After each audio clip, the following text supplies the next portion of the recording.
Hi there, everybody. We're going to take a look at Exponents Mod 7 and start talking about little Fermat's theorem. Uh, since this will get us to where we can start talking about encryption and the rest of the work in this module.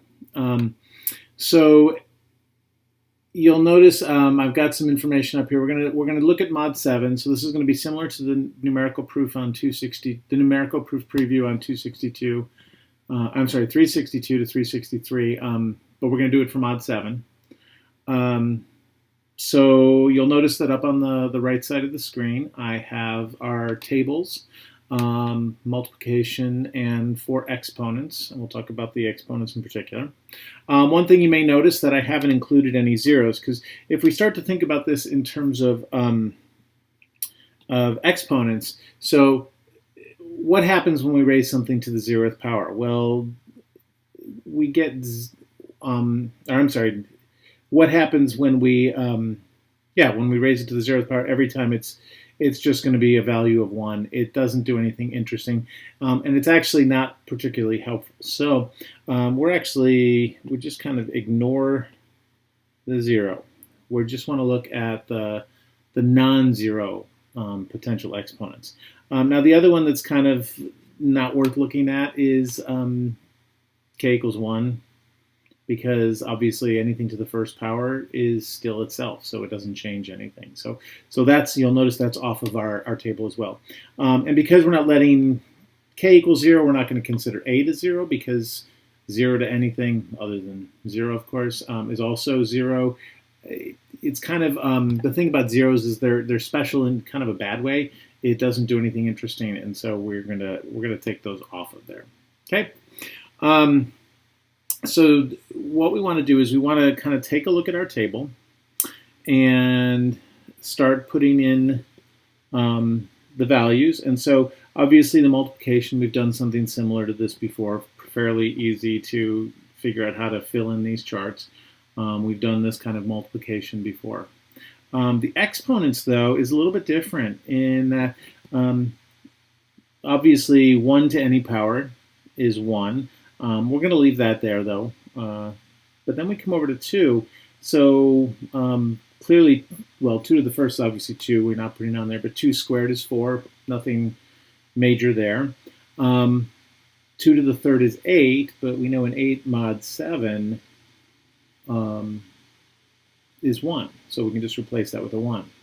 And 2 to the fourth, now here's the thing, is we don't need to think about this as actually 2 to the fourth being 16 and then calculating what the remainder is divided by 7. Now that's not that big of a number to deal with, but much more elegant way to look at it is think about what exponentiation means. It just means we're multiplying by the next thing the next value of that number. So since in this case the base is 2, I'm just multiplying by another 2.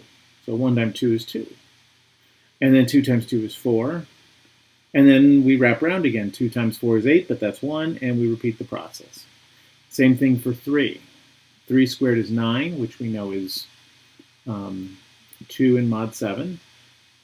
But 3 times 2 is 6. Nothing special there. That's always the case. But then 3 times 6, 18. We wrap around a couple times, but that's still pretty easy. Mod 7, that would be 4. 3 times 4 is 12, which mod 7 is 5, and so on. So we don't actually have to calculate what mod 3 to the 7th is in order to get to this value of 3 here. Okay? Particularly when we get up to numbers over here, where like 6 to the 5th. I don't want to worry about that, but I can think about 1 times 6, 6 times 6, 1 times 6, so on and so forth. Okay? So when you're filling in these tables, it's not necessary to know what the integer values are of the powers. You can just multiply and then apply the modular system directly to that number. So that's kind of a helpful thing to know. And so it's just when you're filling these out, if you fill them out, don't worry about calculating those large values. So some interesting things that we see. Obviously, one interesting thing is that, obviously 1 to any power is 1. Okay, that's a pattern. It's a fairly trivial one, but it is a pattern. Another one of interest you might notice is 6 that just alternates back and forth between 1 and 6, which may seem a little odd. I mean, obviously we can do the math. 6 times 6 is 36, which we know is 1 more than a multiple of 7. But there's another way to think about this. This is where the Z7 comes in. Okay, we really want to start thinking about these things as like Z7 is its own little world, and so there's some interesting things going on here. In mod 6, or in mod 7 rather, 6 doesn't just represent the number 6. Remember our congruence classes. 6 happens to also be -1 bar. And so the nice part about multiplication, and this is true for pretty much any system we have, is what's -1 times -1? It's obviously going to be 1. So really what's happening here is this is just alternating 1, -1, 1, -1, 1, -1 down that right-hand side. Okay, so kind of an interesting thing to think about. You might notice that, hey, something interesting is also happening in row 3 where it's all 1s and 6s. That is also kind of interesting and something to think about, but unfortunately we're not going to get there. That's later on in the textbook. But certainly you've got a good start, so it's something that if you want to continue working with, you might spend some time looking at it. But it is worth noting that we've got these 1s and -1s rolling along in there. So the other thing that we might notice, which I think at this point is probably pretty prevalent, is the fact that in this row, everything's a 1. So, whoops, that does not really show up very well, does it? Let me use a darker color. So I'm looking at row 6, so k to the 6, all equals 1, which is kind of an interesting thing, okay? So what is that really telling us? What that's basically saying, if we think about it, let's go to a different color here. So what that's really saying is that no matter what A is, and we're going to assume non-zero A's here, because obviously we know 0 to the 6 is still going to be 0. But it seems to imply that A to the 6 is 1 bar. And I'm going to use the 1 bar because this, again, is referring to our congruence classes. And we're going to say this is for all non-zero A, which is kind of a cool little thing. And this is essentially what little Fermat is telling us. Why does that matter? Well, we're going to get to that, and it's really helpful. It's a really helpful little theorem to know. One thing you might notice as well is notice what happens from row 6 to row 7. So obviously we go through these values 4, 1, 2, 4 in column 2 here, and then we're back at 2. And then we do the same thing for 3, and then we're back at 3. And in fact, notice what's happening here is that row 7, when we raise it to the power of 7, happens to return to the original values. So what do you think row 8 is going to look like? It's going to repeat itself, and row 9, and so on. And we'll take a look at why in just a second, okay? But it's worth noting that A to the 7th is just A, and this time we can actually say for all A in Z7, because obviously 0 to the 7th is 0, and A is 0. So in this particular case, even though the 0 is still our trivial value that we're not that interested in, we can generalize it to include 0 in this case. Okay, so I just mentioned that we just start wrapping ourselves around again. So why does that happen? Well, if we think about A to the 8th, exponential, the rules of exponents apply in mod 7 just like they do in any other one. So I can rewrite this as not 8, A to the 6th times A squared. Same rules. They apply just like this was algebra.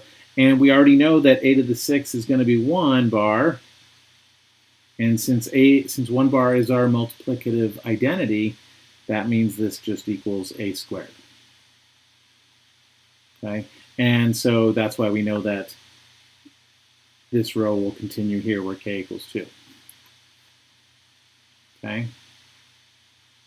The next thing, obviously, if we continued and we talked about A9, obviously that would be the same thing.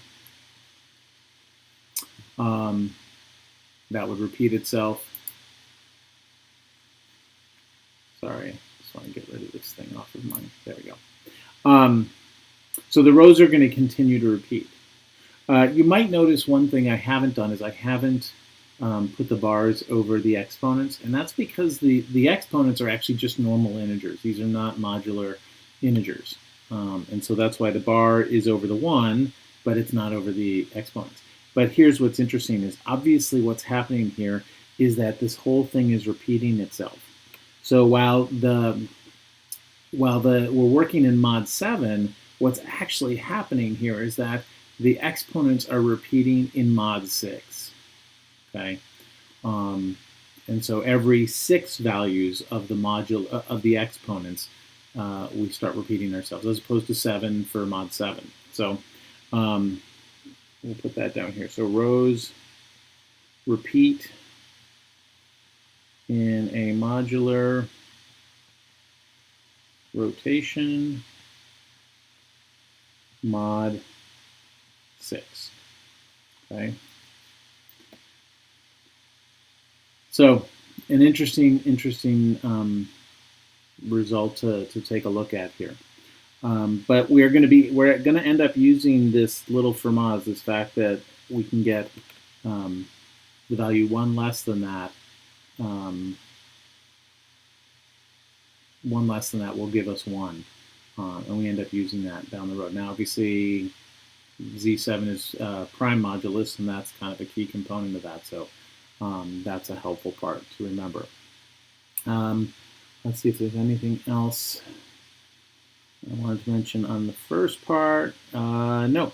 So we will take a look at a little bit more on this in the second video. I think this one has gone on long enough.